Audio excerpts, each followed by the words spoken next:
You ever wake up and realize it's going to be one of those days, the kind that ends with you on the news staring into a camera, trying not to laugh while someone else's $80,000 SUV bobs around in a river like a bath toy? Yeah, that happened to me. Let me back up a sec. See, I bought my chunk of peace out here in the Idaho woods back in 2017, 1.3 miles of dirt road pines, so thick you could lose a dog in them, and a silence so deep I swear you could hear a squirrel hiccup 2 trees over. I spent months clearing brush, grading slopes, putting in culverts, making sure the spring melt wouldn't turn my road into oatmeal. And you better believe I posted that sucker big metal signs, private road, no trespassing, bold letters, reflective paint so bright a raccoon could read it at midnight. Folks respected it mostly. Then came Friday. I had my F-350 hooked up to a 30-foot trailer hauling a rented loader, the kind of rig you don't back up for fun, especially not through tight S-curves and soft shoulders. I'm cruising home just wanting to get some grading done before the weekend when I come around the bend by the sandstone outcrop and damn near slam into a white Lincoln Navigator parked dead center blocking the whole road, 3 feet clearance on either side tops. I hit the brakes so hard my thermos almost went through the windshield. This wasn't just any car, it was HOA royalty. Parking permit, dangling windshield wiper, holding a laminated sheet, HOA River Bend views. Parking for tour access. Please do not move. Oh, I took pictures every angle. Plates, tires, that smug sign then called the tow guy I've used before. No dice. He says private road gotta have owner's okay or a sheriff. Liability. Gotta love it. So I text a buddy at the county office just to be sure, you know. He shoots back my GPS overlay from the deed. Still all mine private easement bought and paid for. But having the right and getting someone else to respect it, that's another animal.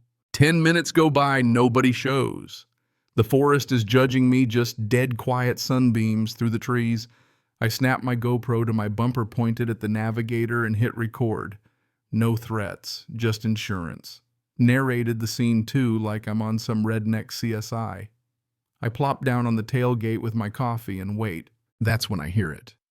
The electric whine of a golf cart, wheels crunching twigs, HOA logo flapping. Who's driving? None other than Karen Dale herself. If you've ever met a woman who can weaponize yoga pants and city council bylaws in the same breath, that's her. She'd tried once at a county hearing to ram through a proposal making the river accessible to all. I shot her down with a GIS overlay in my deed. She hadn't forgotten. Karen's flanked by clipboard guy and Starbucks lady, both HOA board members, both looking like they'd rather be at brunch. She bounces off the cart, chirps, "Good morning," and acts like she doesn't see the 20,000 pounds of diesel and steel behind me. I gesture at the Lincoln. She flashes her best Botox smile. "Yes, we're staging a river access tour for new community members." I trust. You got the notice I hadn't. Told her so. She says, "Oh, don't be territorial, Landon. This road is historic community access." Clipboard guy steps up, tries to sound tough. This benefits everyone. I pull out the paperwork, deed survey, GPS overlays. Nope. Bought it, maintain it, plow it, pay for it. This is my land. And you're blocking my only way in and out. Karen doesn't blink, just folds her arms and calls 911. "Yes, we're at North Access Trail, and a man is threatening to destroy my vehicle with heavy equipment. He's yelling, being aggressive." I don't say a word, just speak calm and slow into the GoPro. She's lying, not yelling, not threatening, just asking her to move. 15 minutes later, county sheriff's cruiser rolls up. Sergeant Reeves, big guy, calm, looks like he's seen worse. He reviews my documents, checks the signs, nods. Tells Karen a request for public access isn't the same as having it, ma'am. Your vehicle's trespassing. She tries to have me arrested for threats. I just smile and remind everyone I gave her 2 hours. Still got time on the clock. Now time slows down when you're counting it against someone's arrogance. Karen and her sidekicks retreat to their cart, whispering like bad TV lawyers. At the 40-minute mark, clipboard guy marches up with his phone out. "This is going to cost you." I say, "Watch me." He backs off. When 2 hours are up, I call out 10 minutes left. No movement. The loader's humming, GoPro blinking. I narrate for the record. Owner notified 2 hours past, proceeding to remove obstruction safely. I lower the loader's bucket, slip it under the navigator's rear bumper, and with a gentle nudge, drag the Lincoln down the hill toward the old log ramp by the river. Karen's screaming now, but it's drowned out by the loader's engine and the car alarm. At the ramp's edge, I nudge it one last time. Navigator slips into the water, alarm blaring, and with a splash, settles into the current light, still flashing like a disco ball for fish. Karen loses it. She's screaming, "You maniac! That's my car," and lunges at me. I hold up my phone. "Back up, you're trespassing and being aggressive." She pivots, calls 911 again. "He pushed my SUV into the river with a bulldozer, felony, eco-terrorism, whatever." I just start downloading footage off the GoPro. Second deputy shows up. Deputy McMillan, young guy, looks overwhelmed. Karen gives him an earful, then he turns to me.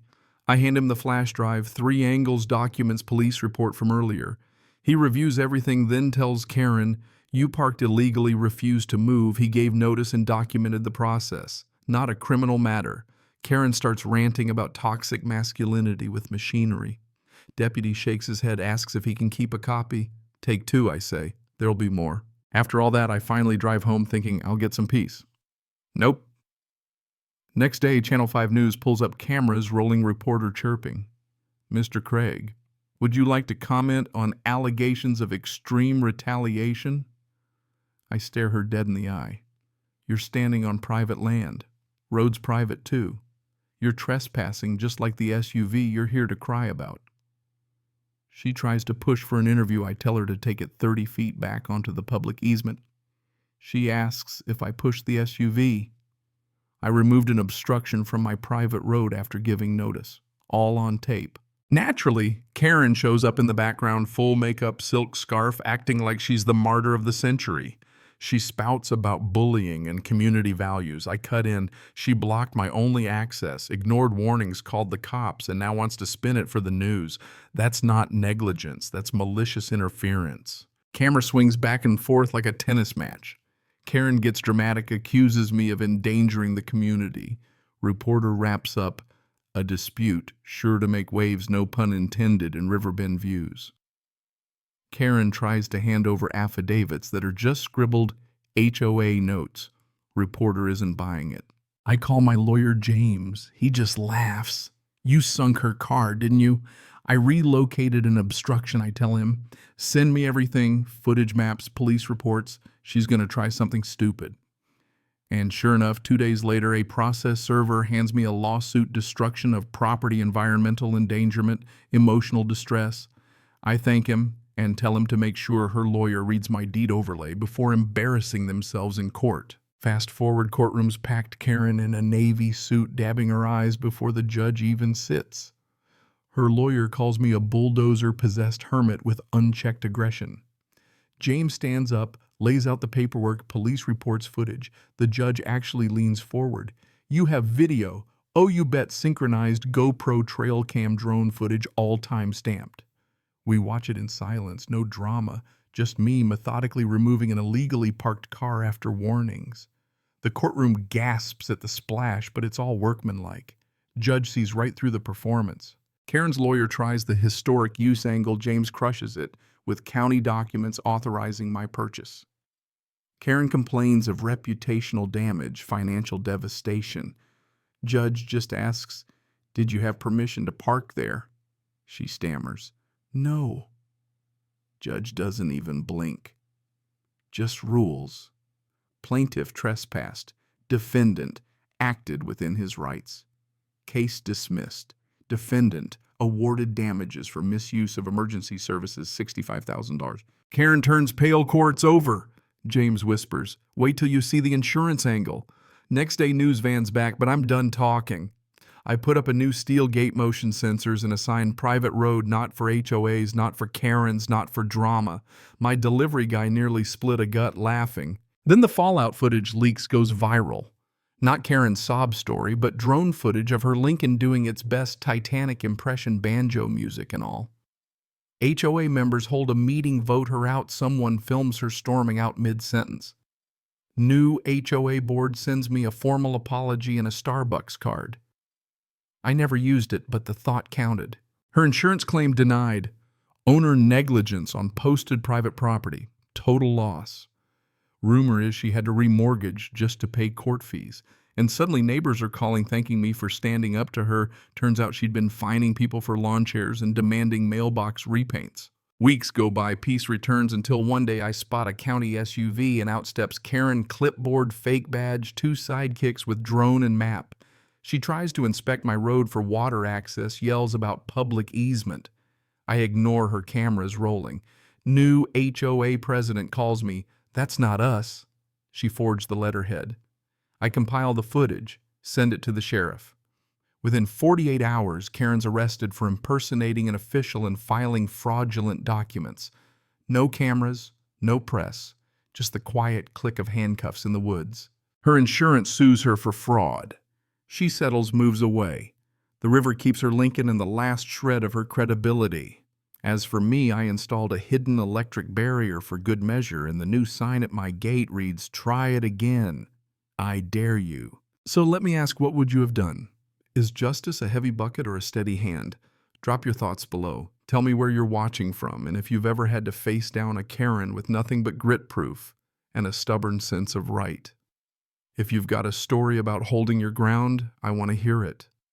Hit subscribe, share your wildest HOA moment, and don't let anyone take your road or your peace for granted.